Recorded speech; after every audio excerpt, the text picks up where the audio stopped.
সমাজ মাধ্যমে নানান ধরনের চিত্র, নানান ধরনের তথ্য প্রমাণ ইত্যাদি একটা প্রচেষ্টা চলছে, সেগুলো দেখানো হচ্ছে, মানুষের কাছে তুলে ধরা হচ্ছে। আজকে যেটা কাতারে কাতারে মানুষ সেই দিন ঢুকেছে বলা হচ্ছে, এটা আমরা এতদিন বাদে আমরা দেখতে পাচ্ছি, জানতে পাচ্ছি। কিন্তু ব্যাপারটা যেখানে গিয়ে আটকে যাচ্ছে সেটা হলো একটা হাসপাতাল, যেখানে মানুষ প্রাণ বাঁচানোর জন্য মানুষ চিকিৎসকের আশ্রয় নেয়, চিকিৎসকের কাছে নিজেকে নিবেদন করে, এবং সেই হাসপাতালটি অতি প্রসিদ্ধ হাসপাতাল। সেই হাসপাতালে দুর্বৃত্তদের কাণ্ডকারখানা নিয়মিত চলছিল, সেটা আমরা কেউ জানতে পারলাম না, ডাক্তাররাও কেউ জানালেন না, কেউ কাউকে কোনো দিন সেটা গোচরে আসলো না। তাহলে কোন শক্তিধররা এর পেছনে ছিলেন, ক্ষমতাধারীরা, সেটা অনুমান করতে কোনো অসুবিধা হয় না। আজকে যখন আমরা এইরকম একটা সমাজ মাধ্যমে এসেছে আমাদের কাছে, এটা জেনে কি লাভ হবে বলুন তো?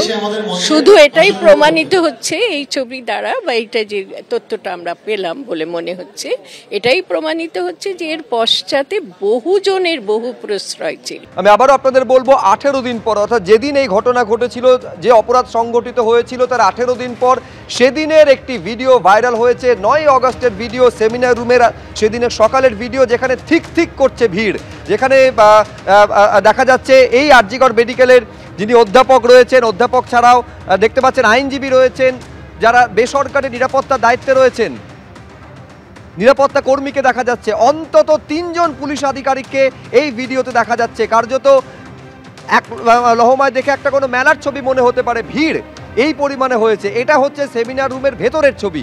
যখন ভেতরে এই ভিড়, তখন সেমিনার রুমের বাইরে একদল অপেক্ষা করছেন।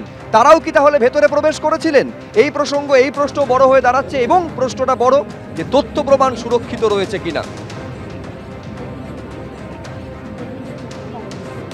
পরিকল্পিতভাবে তথ্য প্রমাণ লোপাট করার জন্য তারা সেমিনার হলে গিয়েছিল।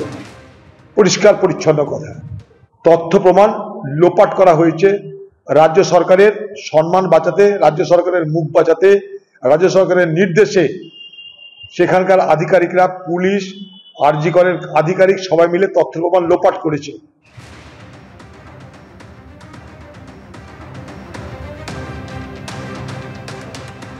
তৎকালীন আরজিকর মেডিকেল কলেজের যিনি অধ্যক্ষ সন্দীপ ঘোষ, তার পিএ রয়েছেন, এছাড়াও তার তলবে একজন আইনজীবী সেখানে আসেন, তাকে পর্যন্ত দেখা গিয়েছে। প্রশ্ন হচ্ছে, বহিরাগতরা প্লেস অফ অকারেন্স, অর্থাৎ যেখানে ঘটনা ঘটেছে, যেখান থেকে দেহ উদ্ধার হয়েছে, সেখানে কি কারণে এলেন?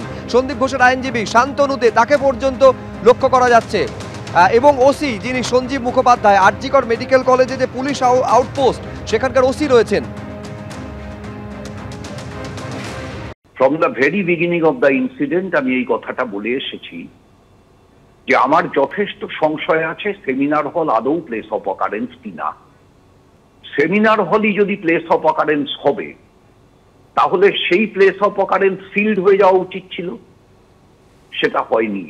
অজস্র প্রশ্ন এটা স্পষ্ট করে দিচ্ছে যে ঘটনাটা সুপরিকল্পিত, ঘটনাটা ষড়যন্ত্রমূলক, এবং এই মেয়েটি সম্ভবত সেই অতীতের সৌরভ রায়ের মতো অনেক ঘটনা এমন জেনে ফেলেছিল যেগুলো প্রকাশ্যে এলে পরে স্বাস্থ্য ব্যবস্থাকে কেন্দ্র করে যে লক্ষ লক্ষ কোটি টাকার দুর্নীতির জাল বিস্তৃত,